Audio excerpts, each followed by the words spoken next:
मध्य प्रदेश के बैतूल जिले में बेटे ने अपने मां बाप और भाई को मार डाला। 5 साल के भांजे को भी मारने की कोशिश की। मर्डर के बाद दरवाजा बंद कर लाशों के पास बैठा रहा।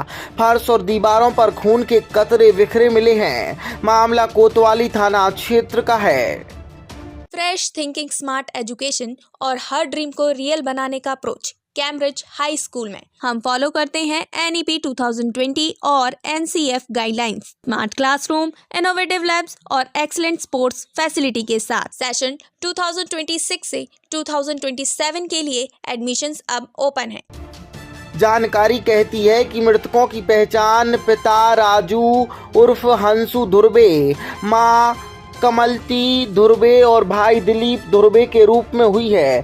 तीनों सांबगा गांव के रहने वाले थे। वहीं 5 वर्षीय भांजे प्रशांत परते गंभीर हालत बताई जा रही है। पड़ोसियों के मुताबिक गुरुवार दोपहर तक दरवाजा घर का नहीं खुला तो अनहोनी का शक हुआ।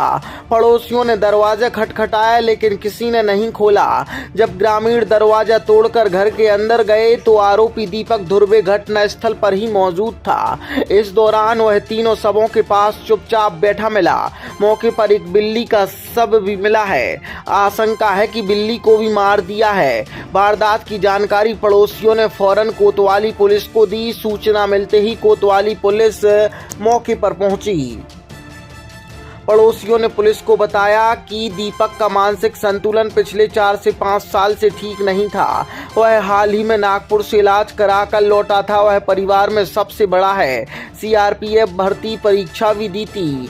चचेरी बहन शांता ने बताया कि दीपक होशियार स्टूडेंट था। 12वीं क्लास में टॉप करने के बाद वह घर पर ही रहता था। उसने कई एप्लीकेशन भरे लेकिन उसका सिलेक्शन नहीं हुआ। शायद उसने यह बात दिल पर ले ली जिसका उसके मन पर गहरा असर हुआ। चचेरी बहन ने बताया कि दीपक बीमार रहने लगा। उसका छोटा भाई भी पढ़ाई पूरी करने के बाद फैब्रिकेशन का काम करने लगा। उसने CRPF में सिलेक्शन के लिए भी अप्लाई किया था लेकिन वह कुछ नंबरों से चूक गया। इसके बाद उसका छोटा भाई मजदूरी करने लगा। कोतवाली TI ने बताया आरोपी को हिरासत में ले लिया गया है। आरोपी 4 से 5 साल से मानसिक रूप से ठीक नहीं था। मेडिकल जांच के बाद स्पष्ट हो पाएगा। आरोपी से वारदात को लेकर पूछताछ भी की जा रही है। क्या हुआ था यहाँ घर में, बताओ। जल्दी जल्दी बता बेटा, बता बेटा, जल्दी जल्दी बताना है। हाँ। कौन ने मारा बेटा, किसको किसको मारा? जाता नानी का। हाँ, और तुमने क्या देखा बेटा? क्या?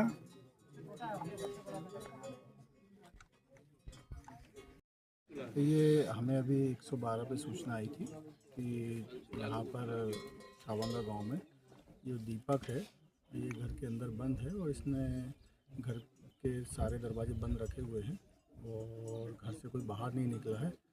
और उसने झांक के देखा तो ये सब मृत अवस्था मतलब पड़े हुए अवस्था में दिख रहे थे। उसको शंका हुई कि ये कोई घटना घटित हुई है और सारे लोगों को इसने मार दिया है।